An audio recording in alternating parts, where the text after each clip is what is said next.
Shalom Bapak Ibu Saudara yang dikasihi Tuhan, saya percaya berkat Tuhan selalu baru buat kita. Biarlah damai sejahtera Allah selalu ada dalam kita, dan biarlah berkat yang luar biasa itu selalu tercurah dalam kehidupan kita. Bapak Ibu Saudara yang dikasihi Tuhan, hari ini kita akan belajar satu kebenaran firman Tuhan yang saya ambil dari kitab Yakobus pasal yang keempat ayat 1-4. Saya bacakan untuk Bapak Ibu Saudara. Dari manakah datangnya sengketa dan pertengkaran di antara kamu? Bukankah datangnya dari hawa nafsu yang saling berjuang di dalam tubuhmu? Kamu mengingini sesuatu tetapi kamu tidak memperolehnya, lalu kamu membunuh. Kamu iri hati tetapi kamu tidak mencapai tujuanmu, lalu kamu bertengkar dan kamu berkelahi. Kamu tidak memperoleh apa-apa karena kamu tidak berdoa. Atau kamu berdoa juga, tetapi kamu tidak menerima apa-apa karena kamu salah berdoa. Sebab yang kamu minta itu hendak kamu habiskan untuk memuaskan hawa nafsumu. Hai kamu orang yang tidak setia, tidakkah kamu tahu bahwa persahabatan dengan dunia adalah permusuhan dengan Allah?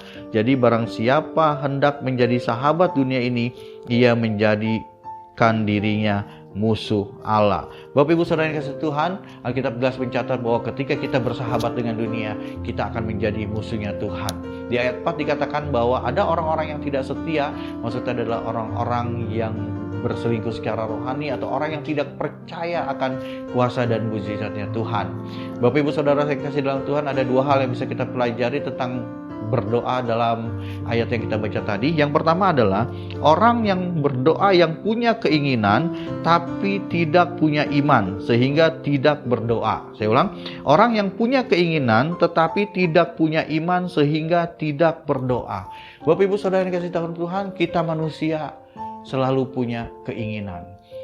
Biarlah setiap keinginan kita didasarkan dengan iman percaya kita kepada Tuhan Yesus, sehingga keinginan kita itu dapat terwujud sesuai dengan maksud dan rencananya Tuhan, sesuai dengan maunya Tuhan.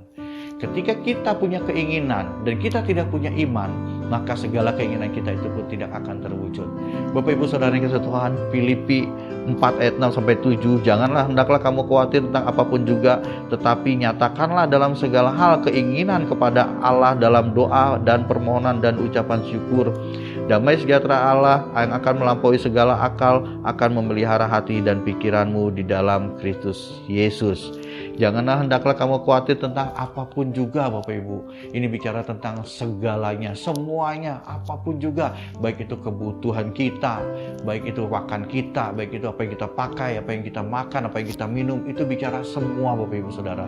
Biarlah semua itu, keinginan kita itu kepada Allah dinyatakan dalam doa, permohonan, dan ucapan syukur. Apapun yang kita punya hari ini, biarlah kita mengucap syukur karena itu berkat yang sudah Tuhan berikan dan sudah Tuhan percayakan bagi kita. Yang kedua yang saya pelajari, Bapak Ibu, orang yang berdoa adalah orang yang berdoa hanya untuk memuaskan hawa nafsu. Saya ulangi, orang yang berdoa hanya untuk memuaskan hawa nafsu. Bapak Ibu Saudara, inilah yang dikatakan bahwa orang yang salah berdoa. Setiap doanya, setiap keinginannya hanya untuk memuaskan hawa nafsunya. Pemazmur 66 ayat 18 berkata, seandainya ada niat jahat dalam hatiku, tentulah Tuhan tidak mau mendengar. Bapak Ibu Saudara yang dikasihi Tuhan, ketika kita berdoa Tuhan melihat hati. Ketika kita berdoa, apapun yang akan kita ucapkan, sebelum kita ucapkan Tuhan sudah tahu karena Tuhan lihat hati kita. Biarlah setiap doa yang kita naikkan itu berdasarkan dari hati yang paling dalam, hati yang tulus, dan hati yang bergantung sama Tuhan. Semua yang kita punya, apapun yang kita miliki di dunia ini, semuanya tidak menjamin untuk kehidupan kita. Tapi biarlah hidup kita selalu bergantung sama Tuhan. Bapak Ibu Saudara yang dikasihi Tuhan, biarlah hari ini kita belajar bahwa ada dua prinsip, bahwa ketika kita punya keinginan itu harus didasarkan kepada iman. Dan yang kedua, biarlah segala doa dan segala keinginan kita tidak hanya untuk memuaskan hawa nafsu kita, tapi untuk memuliakan nama Tuhan.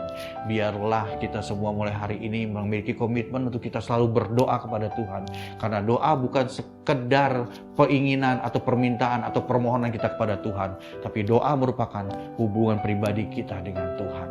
Hubungan pribadi kita dengan Tuhan, seberapa dekat kita punya hubungan dengan Tuhan, itulah yang bisa kita kerjakan dalam setiap doa-doa kita. Terima kasih, Tuhan Yesus memberkati. Kita satu dalam doa. Bapa, kami mengucap syukur buat semua yang sudah Kau kerjakan dalam hidup kami. Hari ini kami belajar bahwa kami harus memiliki keinginan kami yang disesuaikan, yang diselaraskan dengan iman kami. Dan bahwa kami, setiap keinginan kami tidak hanya untuk memuaskan hawa nafsu kami, tetapi keinginan kami untuk memuliakan nama Tuhan. Keinginan kami diselaraskan dengan maunya Tuhan. Terima kasih Tuhan Yesus buat semua berkat yang sudah Kau berikan hari ini. Ajar kami untuk mengucap syukur buat semua yang sudah kami punyai, buat semua yang sudah Engkau percayakan bagi kami, dan biarlah kami menjadi berkat bagi banyak orang. Terima kasih Tuhan Yesus. Haleluya. Amin. Bapak Ibu Saudara yang kasih dalam Tuhan, teruslah dan tetaplah berdoa, karena doa adalah hubungan pribadi kita dengan Tuhan. Tuhan Yesus memberkati.